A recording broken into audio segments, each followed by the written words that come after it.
Welcome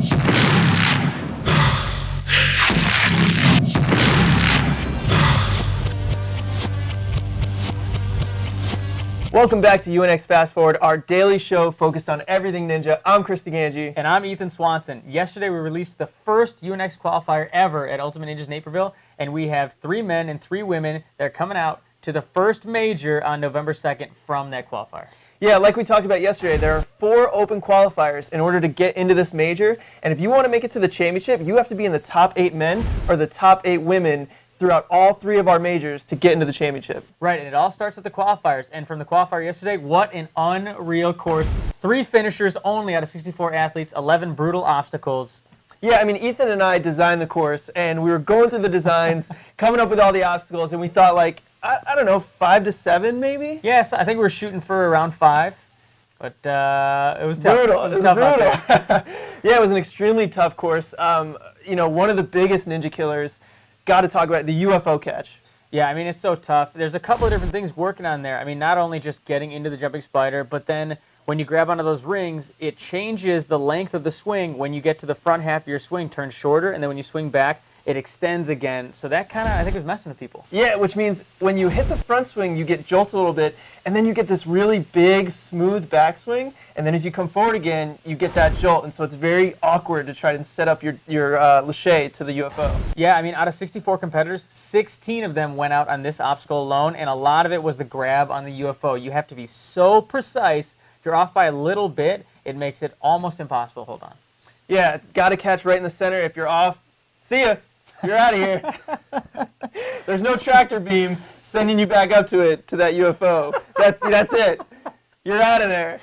Well, that is very true. There is no tractor beam. But one of our other big ninja killers also taking out 16 athletes. So that's 32, half of our field going out in these 2 obstacles. But the other one was later in the course, the trapeze drops. Diabolical. Yeah. This is an Ethan Swanson obstacle. He came up with it. It was late at night. We're figuring out obstacles, and he just looks at me. He gives me that look. Yep. And I knew he had something good. And so this is an Ethan Swanson obstacle. I loved it. Yeah, I mean, it was so jolting. And when we were going through course rules and showed the athletes, remember seeing faces like big smiles, other people eyes kind of wide. But it's a little different. Just you got to get ready that late in the course. You're already pumped for it to jerk you down like that, and you have to still hang on. Pretty tough. Yeah, we saw 2 competitors actually reach out to it, and then a lot of other competitors tried to do that, but it was such a far reach. I mean, I tried it, couldn't get there, and I'm 6 feet tall, but we did I didn't get it close at all. I'm Yeah. not 6 feet tall. Yeah, but it was just a very difficult move, and then especially the dismount. You know, we saw a lot of competitors try to shoot over to the dismount instead of making the move to the next bar, but that swing gets you circular. Yeah. And so, I mean, with that really tough course, let's take a look at our athletes moving on to the first major. And, you know, on the men's side, coming in third qualifying spot, Jake Murray, fastest competitor out of anybody to get through the trapeze drop, but then just fell on the last obstacle. Yeah, just couldn't make that move on the last obstacle. But then taking up our second qualifying spot, we had Kyle Soderman. He was the 5th to run. And super surprising, like his run held up the entire day. It's really hard to run early, and I think we just saw such an impressive run from him to take that second qualifying spot. Right, and the first qualifying spot going to Chicago's own Michael Torres, a beast of a run, beating the course 11 seconds faster than Kyle Soderman. I mean, everything seemed to go his way. It was a super smooth run and earned that first qualifying spot. Yeah, and then we got to talk about our first place finisher. He does not take a qualifying spot, but extremely impressive. Drew Dreschel taking the first spot. Yep, and he's one of our guaranteed athletes, so once again, he doesn't take a qualifying spot. He's automatically going to the first major, but he finished the course in 2 minutes, 34 seconds. The time limit was 4:30, so he had a lot of time left on the clock. He finished almost 30 seconds faster than any other competitor, and it's amazing. Yeah, unbelievable. Looking over onto the women's side of things, in our third place qualifying spot, Meagan Ro, one of our athletes to catch the UFO. We only had 3 women competitors actually catch the UFO and make the dismount. Really impressed. Yeah, A&W rookie this past season, and now she's going to be going to the first major, taking that spot. And the second qualifying spot goes to Kylie Hughes, the first competitor on the women's side to get through the UFO, as no other woman competitor had gotten through it at that point. I mean, she had a huge smile on her face when she did. You could tell. Yeah, you could see it on her face. She was just like smiling even before she made the dismount. And it's like, focus, you got to still make the dismount. But I think she knew once she caught it. she was feeling pretty good. So then taking our first qualifying spot, first place overall for the women, Maggie Ro, 15 years old, extremely impressive run. She was the only female to get to the grip slings, and unbelievable. Almost beat the grip slings too. Oh, she was so close. I would have loved to see her on the trapeze drops. Oh, so close. But so then we go to some of the athletes that just missed the cut, and on the women's side, Kirsty Pratt coming in 4th place, the first competitor not to qualify.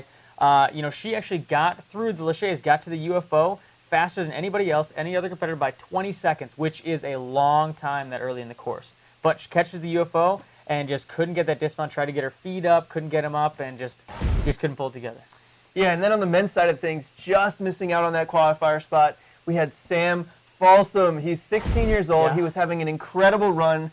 I mean, actually on a faster pace than Drew, Right, by like 1 second through the bar drop, right? That's exactly right. I mean, he was only 8 seconds behind Jake Murray, and Jake Murray taking that third qualifying spot. 8 seconds behind Jake Murray, 1 second ahead of Drew's pace. That's pretty good for a 16-year-old kid. I mean, coming out of nowhere and proving that he belongs in these elite group athletes. Yeah, extremely impressive. And then we got to talk about one last one, Austin Gray. Amazing run, and it just came down to the very last board. I mean, you could see he kind of punched it out of his way. He tried to make the catch, tried to bring his hand underneath, and he kind of hit the hold out of the way, which kind of messed up his catch. Yeah, and got to give him credit, though, for going on that. He ran really late in the order, and he knew, if I finish this course, I take a qualifying spot. So he went at a pace that, didn't put him ahead of Jake Murray, but I think it's the right thing to do, is go for that finish, and he looked really calm, really collected, just happened to hit that board right out of the way. Yeah, but extremely, extremely close. So now we want to look at some of our shocking falls. And, these are some of the best athletes that, we had predicted would do really, really well. And you have to talk about Jessie Graff. Yeah, Jessie Graff. You could see it on the UFO catch, which is our ninja killer. It took out so many competitors. Her hands were just a little bit too forward on the UFO, didn't quite get in the center, and just didn't hang on. Right. She ended up taking 6th place overall, which is still a really good finish. But I can't help but wonder if she had gotten to the UFO, we probably would have seen something special on the back half of the course. Yeah, and I think the back half really played to some of her strengths, and just couldn't make the UFO catch. But then we got to talk about Tiana Webber. Yes. A very, very surprising fall on the Lachey Alley. We had spoken to her previously. She was dealing with a hand injury, and I think it was just too much, more than she expected. Yeah, and then talking to her afterwards, too, it's exactly like you said. She said the thumb was just kind of getting in her way, and it was really painful doing those laches, and it was a lot of laches, 40 feet of laches, so it's just over and over and over repeated pain. It's no surprise she couldn't make it through. That's really tough when you have a nagging injury like that. Yeah, absolutely. And then one more I got to bring up, Dan Polizzi. Towers of power. I did not see this coming. Yeah, I think he just undercut. He, just got fingertips on one of those laches, just misjudged it a little bit, but he's a monster. He's a beast. I'm sure we'll see him again. On the other side of that is Hunter Gerard was crushing it, flying through the course, looked really smooth, really collected, and went for Drew Dreschel's beta and ended up taking him out. Yeah, he tried to make the reach, and then the bar actually comes off the magnet. He used his feet there, so even if he had completed it, it would have been a disqualification because that was a hands-only obstacle. But yeah, I wish that he had just kind of went for it, Yep, I think if he did, I think we had another finisher. Yeah, he was looking good. But the trapeze drops, like we said, one of the ninja killers, and it took out 2 more shocking falls right there. Jamie Ron and Ryan Shredis both looked amazing, and you saw both of them just miss their hand. Each time, like each one of them launched that first one, and one hand on, one hand miss, and you can't hold on to that with that jolt with one arm. Oh, there's at no that way. point in the course. There's no way. Yeah, everything is dropping down, and so if you miss a hand, it's over. Right, especially if you're not expecting it. Right, yeah. That'd be a good challenge, try to do that with one hand. But yeah, so actually tomorrow we're going to go through the course with one of our qualifying athletes. Jake Murray's going to join us in the studio. Special guest, Jake Murray. Yep. We're extremely excited to have him here. Yeah, and then we're going to hear his thoughts while we go through his course. You can hear what he was thinking, why he did certain things, what happened. That's going to be really fun. Yeah, I'm really excited to get him in here. Always love having Jake around. Yep, and until then, I'm Ethan Swanson. And I'm Kirsty Pratt, and we'll see you next time on UNX Fast Forward.